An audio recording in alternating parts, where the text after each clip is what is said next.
Hey there, ladies and gentlemen, boys and girls.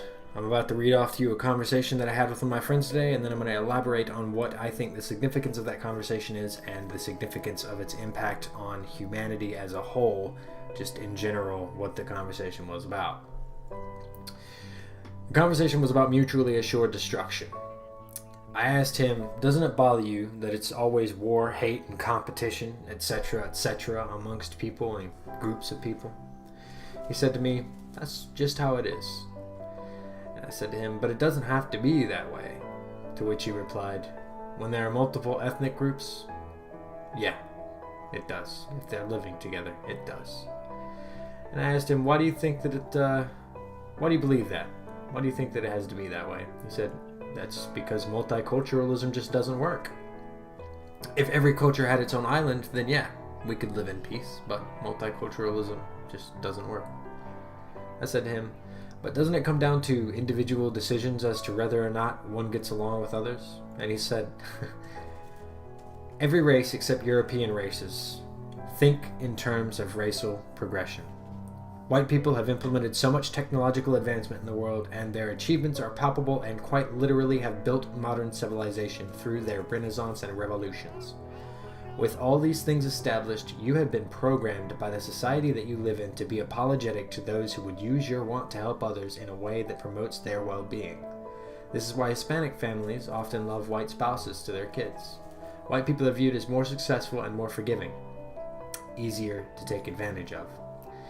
Now, of course, I replied with, that's a lousy trump card there, that whole programmed bit, but that was about the end of the conversation there because we both got busy doing things, and I personally was so deep in thought at that point that I did not care to reply to anything else that he had to say. I was trying to rationalize and figure out just exactly what he had just said and what I agreed with and what I didn't. So while I strongly disagree with much of what he said to me, it has had me thinking a lot today. Part of me believes that what he is saying holds merit and is worth having been stated, and of course that, quote, programmed part of me feels the opposite. Anyhow, mutually assured destruction is an extremely terrifying idea. It basically states that in the event of a nuclear launch, the entire world would be destroyed because everyone would blow their load all at one time and the Earth would become a literal nuke fest. We are beset by this because our allegiance to creed and country. These ideas stem from a we-they mindset, and until that mindset is broken, we will continue to stare this terrifying possibility in the face. Every culture's people cherishes the prosperity of its own people. Why can't we use that as a vehicle to progress as one people? Why can't we come together to create as one race, the human race? We have enough working against us in nature. Why must we create imaginary borders, more conflicts to resolve, differences that serve no purpose other than to divide us, an already frail species? Are we so pompous that we can't even stop from separating ourselves due to the meaningless bullshit like race and nationality? Must we not only divide ourselves from the earth of which we were born, but also from our own kin? What of your children? What would they have in your wake? More hate, more fear, or more love and more prosperity? You can't depend on other people to make the change. Everyone, it seems, is doing that. Everyone, it seems, is thinking to themselves, oh, well, I'll just wait until it's better.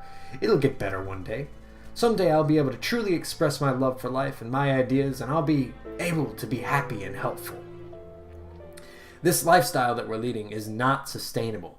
We are impermanent. Your body is a machine that is meant to die, but your legacy will live on for years, decades, even millennia if you make a significant enough change in the world. Even that, though, is still not the reason to change. No, the biggest reason is to be a part of progress, be a function of the equation to build a more sustainable future for mankind. A more loving and compassionate future for mankind, for your children, for your friends, for your family, for everyone coming after you. Greed, fear, and war have played their part in human advancement, and have overstayed their welcome by at least a century. Let's stop the nonsense and start allocating our energy, our resources, and that meaningless and arbitrary measurement of wealth that we call money to something more useful. Sustainability. Let's leave behind a world that we would be proud to hand to our children. Thanks for watching, guys. If you enjoyed the video, feel free to like, comment, and or subscribe. And if you feel like anyone else needs to see it, feel free to show them. Look at that fucking team play, boys.